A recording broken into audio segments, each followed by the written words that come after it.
Ladies and gentlemen, Roster Watch Nation, welcome back to the epic Roster Watch podcast, brought to you by RosterWatch.com. Roster Watch podcast number 600. My name is Alex Dunlap, of course, joined by Cody Carpentier and the Trashman, as it is our 600th episode. Man, it's crazy, Trashman. I was talking to Cody before, and he's like, "When did y'all even start the podcast?" And I said, "Dude, we were doing radio for like 6 years before we even started doing the pod." It's like, we've been on Sirius since 2011. And I think we started the podcast in 2017. So, but yeah, shout out to us, man. 600 episodes. We wanted to get together and me, Cody, Trashman, talk about the Dynasty rookie rankings, or, I guess just the rookie rankings as far as the running backs and the wide receivers so far. So basically what will be going up on the site will be like a consensus rank, like the average rank between myself, Trashman, Cody, and Byron Lambert once he gets his rankings in for his top guys. And that's how they'll be sorted, but you'll be able to see our individual rankings on each player as well. And as I look at the sheet right now, I think let's just start with wide receivers, boys. Like, I think we're all in agreement with one thing that I'm beginning now to. At first, it felt like having Malik Neighbors ahead of Marvin Harrison Jr. was something that felt scary as can be, right? Because Marvin Harrison Jr., whenever you just consider it had been just a lock the whole time that he was going to be wide receiver one. I think he probably still is wide receiver one as far as the NFL draft goes when it's all said and done. Cody, but you and I did a lot of work. We've gotten our hands on, on college film for both of these guys. We've talked about it. We've talked about the comps for the various players, what does it even really mean to be the wide receiver one in this? Is it almost like these two guys are tied at the very top? Is Rome Odunze in that same category at all? And when it comes down to it, for me, with Neighbors, once I got over being scared about it and saying, man, I just feel like I don't want to be the guy who's this clown that has, somebody ahead of Marvin Harrison Jr. I thought to myself, dude, Neighbors is a guy I look at and I see a Torrey Holt. I see a dude who all of his best football is still ahead of him. And he has all the requisite traits that I always love to see. And you can depend on him as an absolute volume monster. And just all those things put together for me, along with the fact that he kind of dotted the I at the pro day, makes me feel a little more safe with this. With that being said, now I feel like we have some people in the Dynasty. It feels to me like for me was a hard decision. One of the hardest ones that I've had since Olave versus Garrett Wilson. And bingo. But it's feeling to me like now there are so many people in the Dynasty space and the rookie space, and some of these guys that have come around lately and stuff, and they're all saying, Neighbors is my wide receiver one. He's my wide receiver one and stuff. And it makes me feel almost kind of bad that, making me feel like, wait, am I just kind of one of these trendy people that's just doing this because I'm bored with Marvin Harrison Jr., and it's like, I've been having a lot of trouble with it. I'd like to hear where you are right now. Malik Neighbors, Marvin Harrison Jr. You're not one of the trendy ones, because the thing is we've gone through the whole process, and yes, it sounds different to be like this. And everybody knew coming in, the number one at each position was pretty clear. It was Caleb, it was Marv at receiver, it was Brock Bowers at tight end, running back was supposed to be Trey Henderson, and it's not a favorite of some people. So most people are in the space are like, man, you trying to be different, trying to be whatever, right? Doesn't matter. The point, I think, is we did the whole 9 yards. We went through all the events, the combine, the pro days. We watched the film. The numbers came in. Everything's there, and we did our work. And the Band-Aid got ripped off, I don't know, 3-4 weeks ago when people started coming out, and I think Zierlein was the first one that finally officially came out and said he's my number one. And it kind of made you and I feel better about it, because we had been talking about it for the month before that. And you called me a coward because I put a 1 in these rankings back with both guys. I just was cowardly. I'm not picking one. I'm not picking one. I just said 1. Screw it. And then Odunze can be 3. And I think the point is here, as you talked about it, is he reminds you a little Torrey Holt. For me, it's a combination of different things that he can do, that he shows you some chase level downfield speed. He shows you a little bit of digs in the route running. He shows you a little bit of this, a little bit of that. He's just special. And we know Marv is special. And what I've come to realize in these two guys, and you can even lump Odunze in if you want, but mainly just these two guys, is it really doesn't matter. It's your favorite type of candy. You like Snickers or do you like Sweet Tarts? Whatever you prefer. You like Skittles, Those doesn't are matter. totally different types of candy, though. This is like exactly. This is the point. Marv is this thing. Neighbor's this thing. They play differently. They're different sizes. They're different speeds. The whole 9 yards is different, and you get to pick what you want. It doesn't matter. These guys are both super alphas. In any other year, it wouldn't be a conversation. It just so happens they both come out in the same year. And Rome, I think, is right on their heels. He's not far off. So it really, when it comes down to it, 1, 2, 2, 1 doesn't matter. These guys are both super freaks, and they're both going to be top 7 picks. Trashman, what about you? Like, for me, chalk it up to Neighbors being a year younger. We're talking about Dynasty. We're talking about, age is a factor. So, if we need a tiebreaker between the two of those, let age be the factor. I just think, it's a Trashman pick. Neighbors, he's more explosive. I think you're getting a more. That this is a Trashman take. It's so bad. You're getting a more dynamic player. I guess there's more variability in Neighbors' potential outcomes, but those are the kind of picks that I like to be bullish on.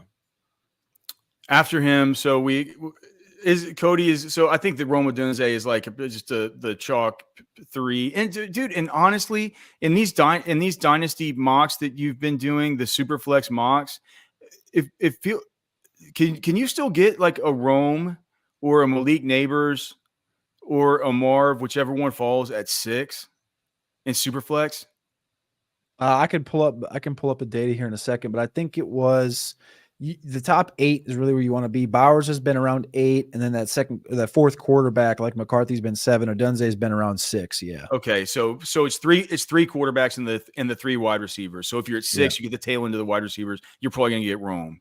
But if you're at 4 or 5, is it always the 3 quarterbacks first, or does it go Caleb, Marv? But yes.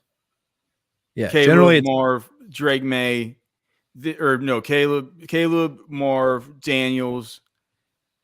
Doesn't matter. It's all the same. Okay. Yeah, it's all mixed in. All right.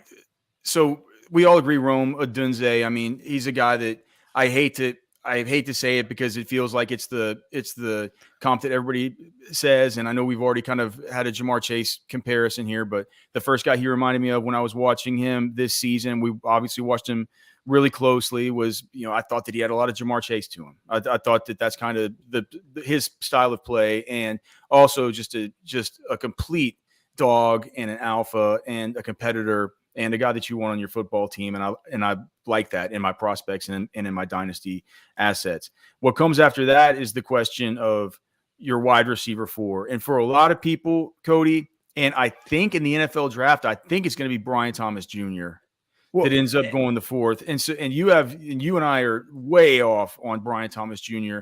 I thought that maybe after the review of those 4 LSU games that I sent you, I thought that maybe you might come out of this thinking a little bit differently about him, So the thing with Brian Thomas isn't much about what I think he can do or what I think he can be. It's about, I think we're threading a needle with Brian Thomas. I think he's got some Christian Watson. I think he's got some Martavis Bryant. Martavis is a pretty good. It's a pretty good comp, right? Yeah, but we need to add that one into the sheet here. It took that offense in Pittsburgh to show what Martavis was. I have that comp in there. I had Justin Hunter in there as well. Okay. And the Brian Thomas thing, it has to be Cincinnati in a T. Higgins role. It has to be Dallas as the opposite of CeeDee Lamb. It has to be a perfect spot for me in fantasy football to bet on this. If he ends up in some offense that's not creative, that is not susceptible to he's not an alpha. He's a beta alpha. That's what he is. He's not point blank period. He doesn't have a route tree. Term. I haven't heard. He doesn't have the route tree. He just doesn't. And I think he's So that's where, like I said, so the reason I have him so low is strictly volatility based, where the NFL draft can come around and he can jump from 12 to 6. I think is probably where I would be healthy putting him. I think where I could bump You him have Troy to Franklin 6, ahead of him, man. It's like that's bad. a spot by a spot. He should be like, if we're talking about two guys who we realize are developmental wide receivers that other people are going to be higher on than we are. Aren't we higher on Brian Thomas than Franklin? I have them back to back. I don't really like. They're both in a spot that I don't. It's the talent is apparent with both guys. Brian Thomas is very volatile. He doesn't have a route tree. Franklin at least showed a route tree during the season, and he was also a high-end dominator at Oregon. I don't love Franklin. Like, I'm not going to make an argument for Franklin. Well, Thomas had had a higher production score as far as the overall production scores. We have Franklin at 17 goddamn touchdowns on one of the best offenses in football. It doesn't worry you at all that Thompson's 176 pounds and 6'2". Franklin. Franklin. Yeah, that's why I moved him down. I moved him down because he was supposed to be 6'3", 187, run the 4.3s. His hands are, instead his hands come in small. He comes in 10 pounds light, an inch and a half short. You run slow. And the combine, the gauntlet, the route running was horrid. And he just fit. Thomas was better than, he's been better than Franklin at every step. I just don't know why you would have, like, let's at least move him ahead of Franklin. Is it because you think Franklin has as Franklin much is potential, just so sloppy. As much potential in a similar, if he's drafted in a similar spot? I think the similar spot is I think Thomas is going to go somewhere between 20 and 30, and I would bet Franklin goes somewhere in the top 50, probably 35 to 45. So he's there. The draft capital is going to be round 1 versus round 2, but it's not going to be very many picks in between. If Franklin is in a spot where he's the number 2, say for example he goes to the Panthers and they have Mingo, who we feel middling around, right? They have Deontay Johnson. Franklin would go in there and he would not have to be a dependent one. Deontay would get all the targets. Mingo would be able to just play around, do his thing, and Franklin would be able to mature a little bit.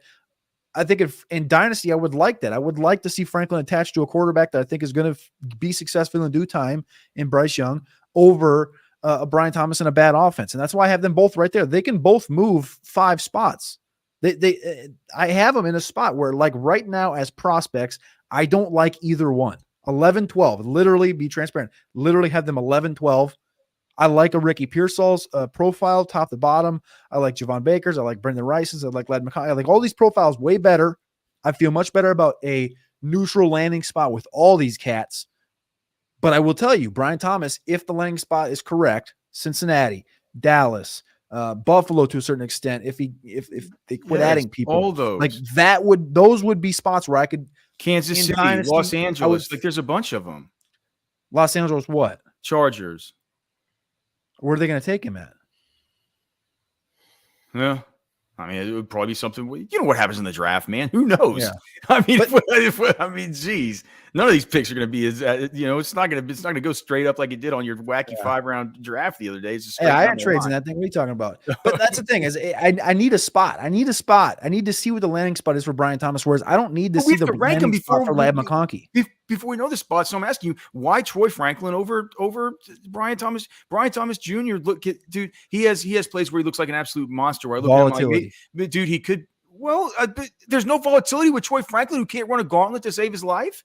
He can't run a gauntlet to save his life, but he showed on the field at Oregon he could run at least a little bit of a route tree. Brian Thomas did show he could run a little bit. So is he like your Romeo Dobbs? Yeah, you're treating him. Look, I have Thomas as wide receiver 5, and I think I'm going to be a little bit low compared. I think the industry consensus, and I don't look at other rankings and stuff at this point but I feel like just the talk on Twitter, people talk about him like, and it's the same way that I feel. It's like the upside with Brian Thomas Jr. is the possibly another like AJ Green. No. You're taking analysis from your community of the Dynasty community? I don't have a community. This is your I'm not community. part of this community. You're reading the notes of these cockamamie analysts that they call themselves on Twitter. I'm not reading their notes. You're saying all these people are saying Brian Thomas this, Brian Thomas that. We've done the work. We watched the prospect. I know I've done the work. I had to go and get more all 22s. What is he? To dig in more. What is he? Well, I agree that he's volatile, but dude, Cody, he's not more volatile than Troy Franklin. Yes, he is. No, 100%. That's just wrong. It's just 100%. Bad. I'm glad that's why we have a consensus. And I guarantee you, once I get Trashman some actual film on this, he's going to have Brian Thomas higher than like a 12, and it's going to bring up his consensus grade. Like I said, I didn't say he was going to stay at 12. I need to see a landing spot. I need to see draft capital landing spot, and I'll feel much better about it. But I didn't say I would Romeo Dobbs. I mean, like a player who didn't necessarily test well. Didn't look good when we got our actual eyes on him, but we saw the potential for him. Brian Thomas tested in a role as a role player in an NFL team, and that's kind of. Thomas ran a 4.33 like 210 pounds. Yeah, Thomas is better than Dobbs. I wouldn't call this. No, I'm talking about Franklin and Dobbs. I'm comparing. Franklin. So interesting thing, Trashman, is that Franklin literally, I would tell you, 3 weeks ago, I had Franklin as my wide receiver 5. And I was like sitting there debating, putting him in 4. I was going back and forth 4 and 5 with him. But the month before that, I had him at wide receiver 10, and I felt good about having him at wide receiver 10. And then I was talking to Maddie Kiwum, and he's like, you got to go watch more Troy Franklin. So I went back and watched him, and I was like looking for things that I didn't see the first time I went through, and I started to like build a narrative in my head that he was something like a Jamison Williams, something of like a taller, longer Devonta Smith without the routes, and it was like a Fugazi experiment for me where I didn't believe myself. I got done with it, and I was like, this is right. And then the combine was the next week, and the combine kind of brought him back down. So, like I said, do you like Troy Franklin? Is that what you're saying, Trashman? Because I know you like. No, I'm just trying to understand your reasoning here. Well, the reasoning the reason he's juxtaposing Troy Franklin and Brian Thomas Jr. is that Cody and I both came out of the combine thinking, dude, both of these guys are to some degree similar in that they are both developmental wide receivers. The people are baking in the fact that they're going to be good to go right off the bat. They just aren't. Okay. I think it says more about the guys around him. I feel like a Ricky Pearsall, Jalen Polk, Brendan Rice, Ladd McConkey. Like I think it says more about. And this class is sick deep. And, we saw the guys out the Shrine Bowl position. At the receiver position. It's sick, nasty deep. Like I have Anthony Gould at 31, and you know how much I like Anthony Gould at the Shrine Bowl. Like there's guys down here that you're like, man, do I really have to have this guy this low? And you can't, you sit here and pull your teeth out trying to think about, can I put this guy about this guy? It's just so deep. And I think that's really what it comes down to is having a Thomas and a Franklin at 11, 12. In any other class, it would be like a 5-6 conversation, which I think would be normal. Well, I think this is all going to change once the draft happens too. These guys are going to shift around. Of course it is. But we have to have the pre-draft rankings up on the site, and that'll probably happen. We usually put them up a week, 10 days before the draft. And so it's about time to start at least having these conversations. We'll have a final conversation like this with, hopefully Byron will come on and we'll all 4 be on, and we'll just discuss our rankings, and it'll be finalized. But as of right now, I just feel like we're way off on those two. We're also way off on Javon Baker. We can talk about that in a second, but first I just wanted to say, Trashman, you have Rome Odunze behind Adonai Mitchell. Adonai Mitchell is the guy for me who, at the combine, what the deal was with Adonai. The knock on Adonai, of course, is the fact that he hasn't played much. Right? He had the time at Georgia where he was always hurt. Comes to Texas, it's the low yards per route run. There were games wherever he had, from what he has said and from what people have said behind the scenes at Texas, there was a time during some of these games where they thought, this is a game where we're going to get JT Sanders going or get Whittington going, or this is a game where we're going to lean on Jay Brooks in the run game, or, get X 10 targets. Right. And it's hard whenever you're AD Mitchell and you're playing in a team where, Xavier Worthy's got a 29% target share. And there's just going to be some games where you just get your 3 targets, your 4 targets, and you got to do the most you can with them. There were some games when he was only targeted like once or twice, in the whole entire game. And the word behind the scenes was that they needed to let AD know that he needed to be a more complete receiver. He needed to be a better blocker, really, is what it was. And they basically said to him in some of these games, like, you need to take this game to show us that you're gonna bust your hump and you're gonna get out there and work and block and stuff.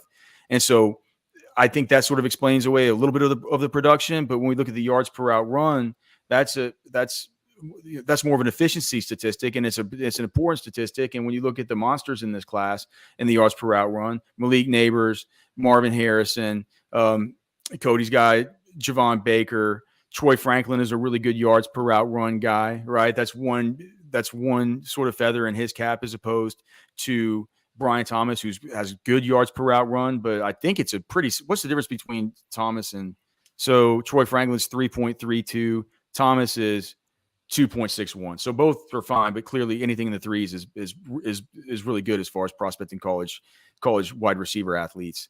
When Adonai Mitchell, though, the yards per route run for him, I don't have it. Oh, here it is, 1.72. So brutal, one of the worst in the whole class, right?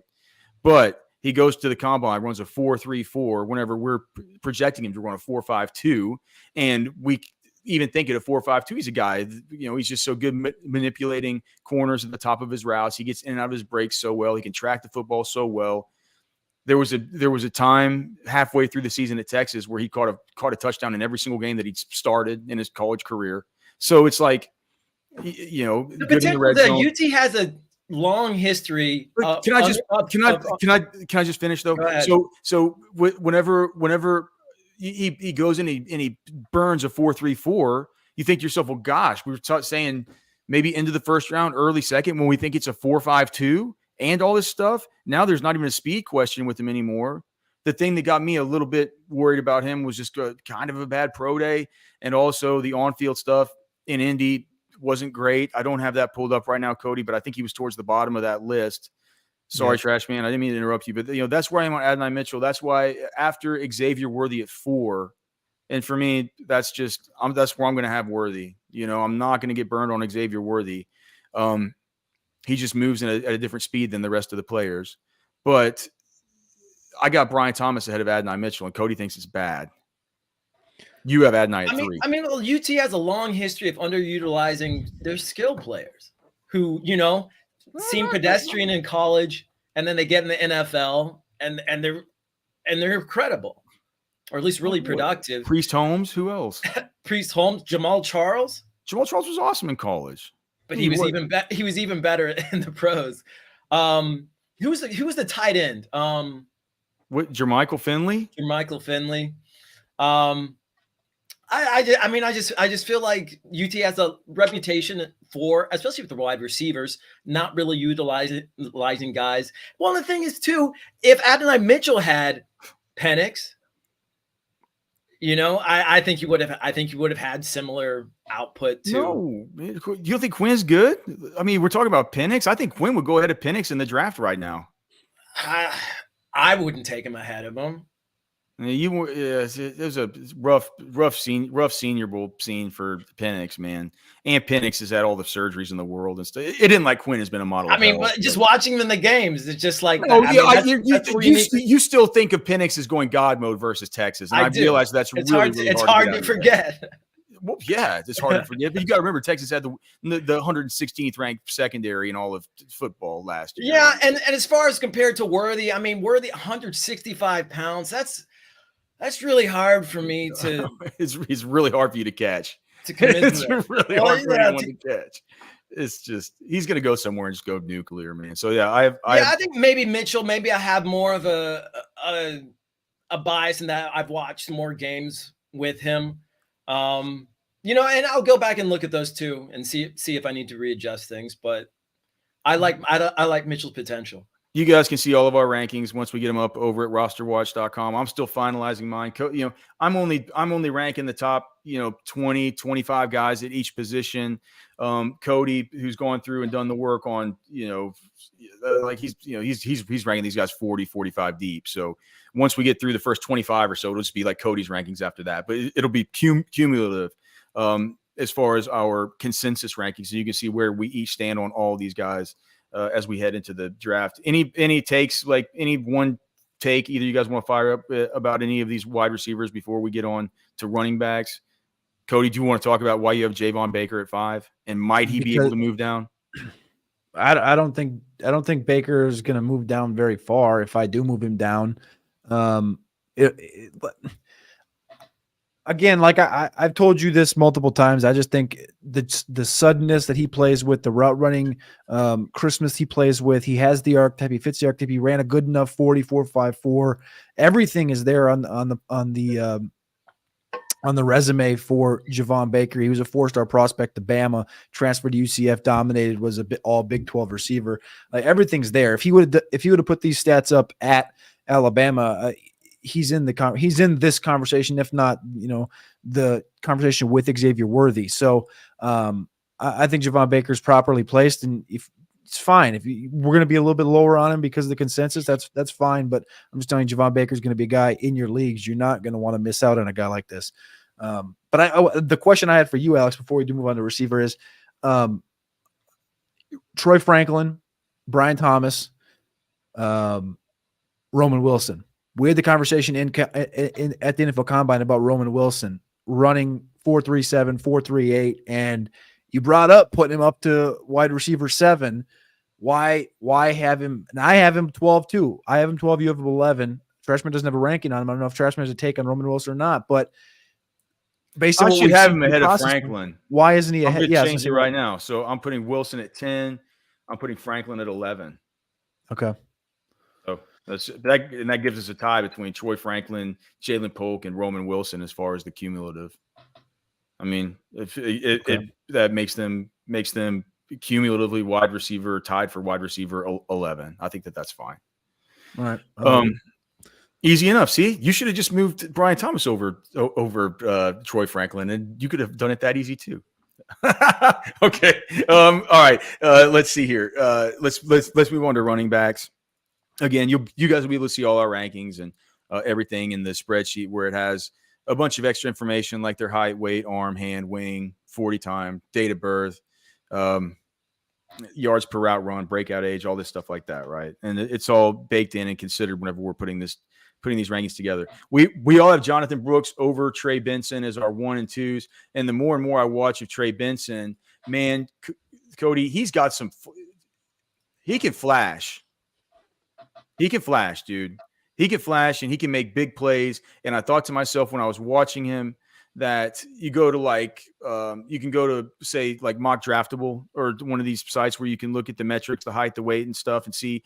And one of his top comps on there was Lamar Miller. And I could see a little bit of that sort of like a little bit of the slasher that he is to start his runs. But he has this breakaway ability, right? One of these higher breakaway rates that reminds me a ton of Kenneth Walker. And I know he's not really similar to Kenneth Walker because Trey Benson is 6 feet tall. I believe Kenneth Walker was more like a 5'8", 5'8.5" type guy. So he's more slender, and you might want to fact check me on that, Cody, but I'm pretty sure that's right. I think the Kenneth Walker was in the 5'8" in Indy, right? 5'9", 212. Okay, I think he was like a 5'08.6" or something, but it was probably rounded up. It's fine though. So right, he's got what 3 inches on him, 4 pounds on him, but plays a lot like him. No 1,000-yard seasons, but the fact that he put up the 4.39, he did it in Indy. I have no questions about it. There's no manual adjustments that we have to be made for pro day times. I feel really good about those two at the very top, Jonathan Brooks and Trey Benson. I'd like to hear what Trashman has to say because Trashman just did a write-up. I think he just did the video on Trey Benson. I've been waiting since October, outside of Travion Henderson, who didn't declare, of course, went back for next year. I was waiting for Benson to take the running back 1 spot and just say it's mine. Because you guys know I had Braylon Allen up in this conversation for a minute.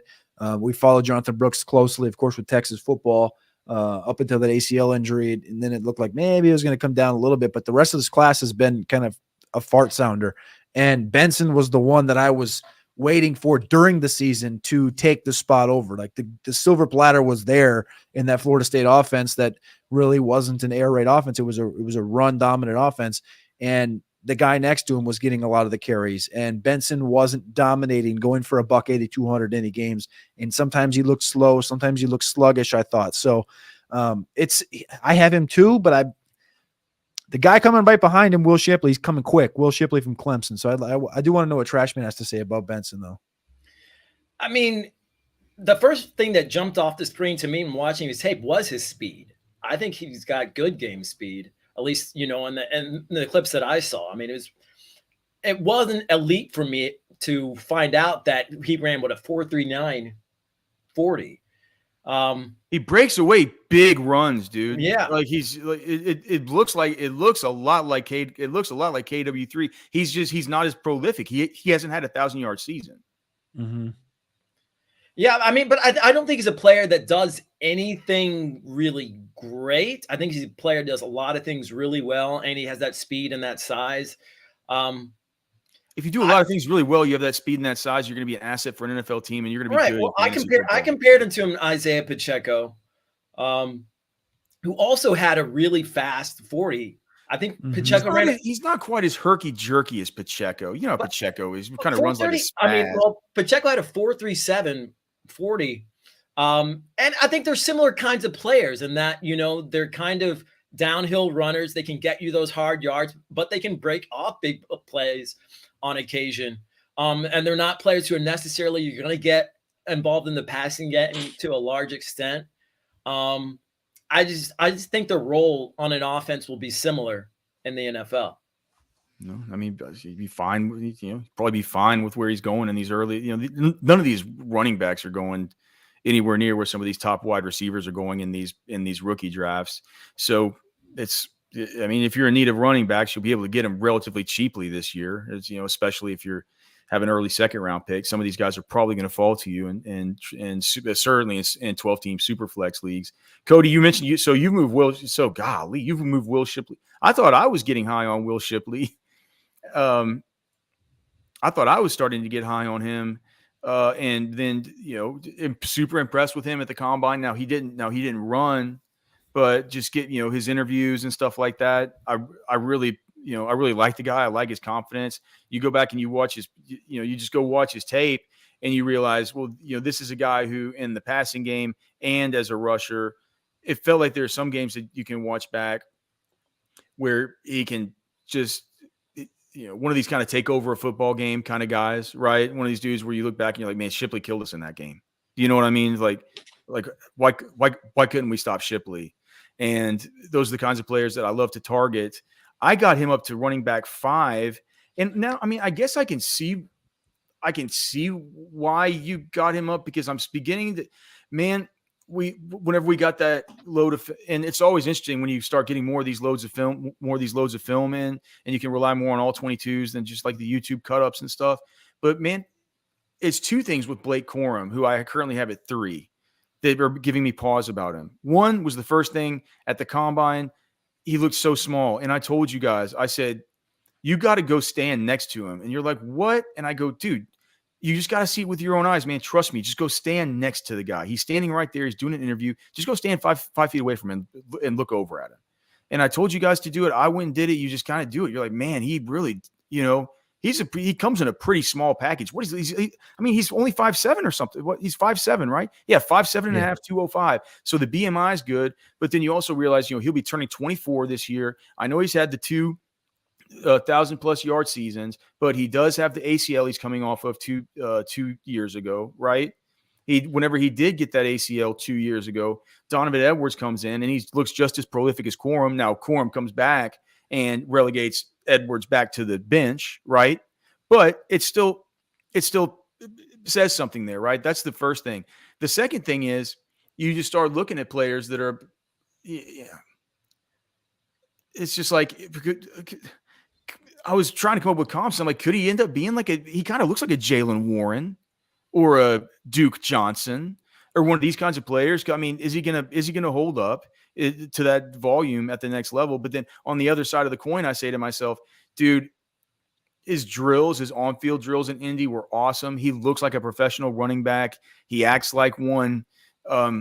it's a tough deal for me to split, especially because I really want to get higher on Jalen Wright, and I'd like to get higher on Will Shipley, but I feel like those guys, Jalen Wright, Blake Corum, Will Shipley, in some order, are going to be my 3, 4, and 5s. And I don't know if at this point I'm just getting fancy play syndrome by saying I got to get down on Corum and get up on Shipley just because I've been more impressed with the film I've gotten in on him lately, and Corum just becomes the guy that I'm a little bit bored evaluating because we've had it longer.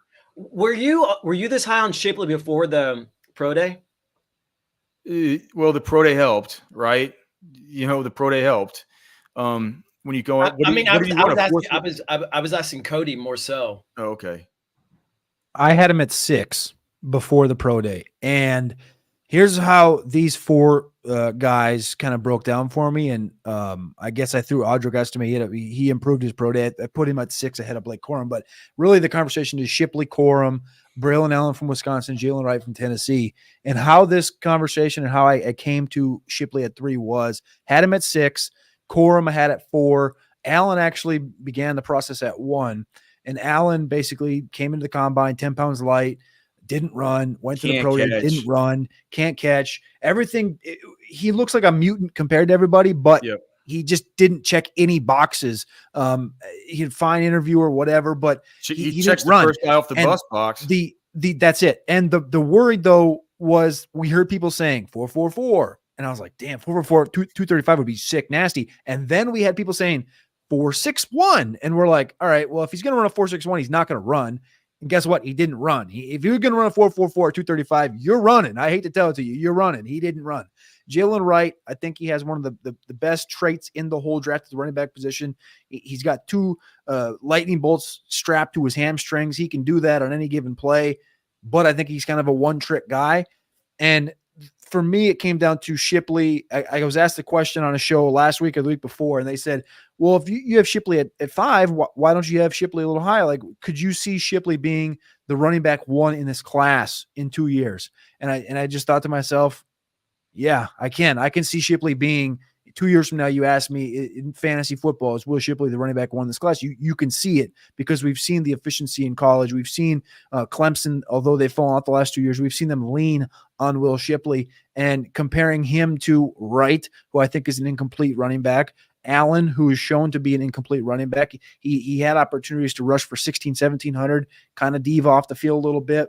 And Corum, who's 5'7", 205, and the underlying metrics, who are our friend Noah Moparty's, Noah Hills, he was formerly of Breakout Finder, he put together this chart of pre-injury Corum and post-injury Corum. Yards after contact per attempt. Before the injury, 3.84, 3.35. After the injury, 2.4. Pre-injury, missed tackles forced per attempt, 34%, 29%. These are seasons, 2021, 2022. After the injury, 11.6%. Explosive rushes percentage, 15%, 14%. After injury, 9%. Elusive rating, 132, 97. Post-injury, 27. He has not bounced back. He looked fine on the field because he had the Joe Moore award-winning offensive line at Michigan, the best team we've seen in a couple of years in college football. He looked fine. He bounced back moderately, but at 24 years old, at that size, he's not Ray Rice. I don't see it translating to the NFL at that level. I'm going to make the bet on Will Shipley every time, and I wish I would have saw it earlier, but I had him at 6. I felt fine about it. Then he ran that 4.4 at the pro day. And I guess you could say I'm all in at him at number 3. And to be quite frank, like I mentioned with Trey Benson a minute ago, I think it's close between Benson and Shipley. We have we have a question in the chat. Thanks to everybody for being here in the chat, man. Jamie and Baby Genius. You guys. Baby Genius is asking, was it AJB in a 25 second for Amon-Ra? That's fine. I'm fine with either side of that deal. That's a fair deal. I think I would rather be on the Amon-Ra. I think I'd rather be on the Amon-Ra side. So, but it's perfectly fair. If you think it works for you, it's fine. I guarantee if you ran that through a trade analyzer, it would say that's a draw. It's a really, really fair trade. Boys, again, they can go to rosterwatch.com and just keep an eye out for all the content that we're going to have around this rookie class. A ton more coming as we get to the NFL draft, and certainly after the NFL draft, we'll get the Dynasty rookie cheat sheets up and all that stuff once we have landing spots. One final thing, Cody.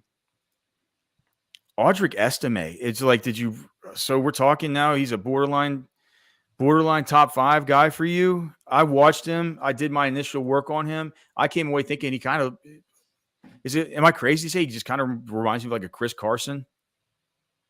That's not bad. I mean, I don't think it's a bad thing. The way he ran the football this season, though, is something that I think keeps him up into this conversation. I think he ran the 4 6s, 4 6 7, something like that. Lunky to you though, kind of like he lunks along a little bit. Yeah, but some people brought up like the Jerome Bettis thing in the season, and it's like at times I could see it. He's obviously not the same size as Jerome Bettis, but the efficiency that he had the last couple seasons at Notre Dame, 6.2 yards over his career per carry, 2,300 yards in 3 seasons. Like Ramondre Stevenson. Yeah, and having him here, it's like it is what it is. Like this class is it's not special, and when you get out of that conversation we just had, like it's Audric Estime versus Tyron Tracy versus Isaiah Davis. It's kind of just pick your poison at these 220-pound backs. So I don't mind Audric Estime. Honestly, Tyron Tracy is one that's just kind of – I'm probably going to end up with more Tyron Tracy than Audric Estime, even though I have Estime ahead of him.